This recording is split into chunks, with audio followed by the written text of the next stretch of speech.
আজকের আলোচনার বিষয়বস্তু হচ্ছে ডিভিশন সুবিধা কি। ডিভিশন সুবিধা কোন কোন বন্দী সাধারণত পেয়ে থাকেন। অনেকে এই বিষয়ে জানতে চেয়েছেন। আজকের ভিডিওতে ডিভিশন সুবিধা এবং কে কিভাবে কোন কোন কারাবন্দীরা ডিভিশন সুবিধা পাবেন এই বিষয়ে আলোচনা করব।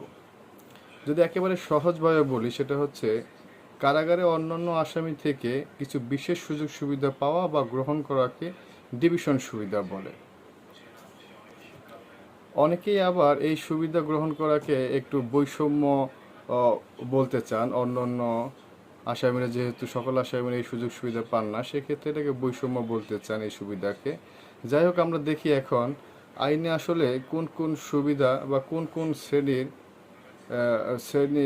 কোন কোন সুবিধাগুলোকে আসলে ডিভিশন সুবিধা বলা হয়েছে এবং কোন কোন শ্রেণী বা কোন কোন ব্যক্তিরা এই ডিভিশন সুযোগ সুবিধা পাবেন। কারাগারে আটককৃত আসামিদেরকে দুইটি শ্রেণীতে বিভক্ত করেছেন। একটা হচ্ছে বিচারাধীন আসামি আর একটা হচ্ছেন সাজাপ্রাপ্ত আসামি।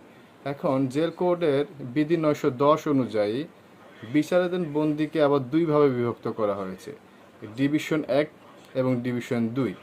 ডিভিশন 1 হচ্ছে শিক্ষিত, সামাজিক মর্যাদা ও উচ্চতর জীবনযাপনে অভ্যস্ত ব্যক্তি। ডিভিশন 2 সাধারণ মানের ব্যক্তি।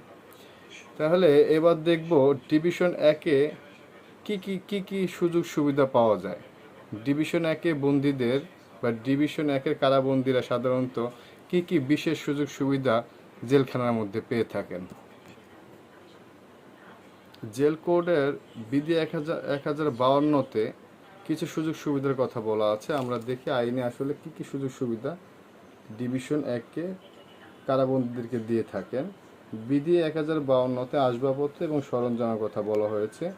ডিভিশন 1 বন্দীদের বরাদ্দকৃত সেলে তাদের সাধারণ সরঞ্জাম থাকবে: একটি চেয়ার, একটি টেবিল, রাত 10টা পর্যন্ত ব্যবহারের জন্য একটি বাতি, খাদ্য গ্রহণের জন্য অ্যালুমিনিয়ামের তৈজসপত্র, একটি আয়রন খাট, একটি পাতলা ম্যাট্রেস, দুটি বালিশ, দুটি চাদর, 4টি বালিশের কভার, প্রয়োজন অনুযায়ী একটি বা দুটি কম্বল, একটি মশারি, একটি ছোট হাত, আয়না এবং চিরুনি। যদি প্রয়োজন হয় এই ডিভিশনের প্রত্যেক বন্দীকে একটি টুথব্রাশ বরাদ্দ প্রদান করা যেতে পারে।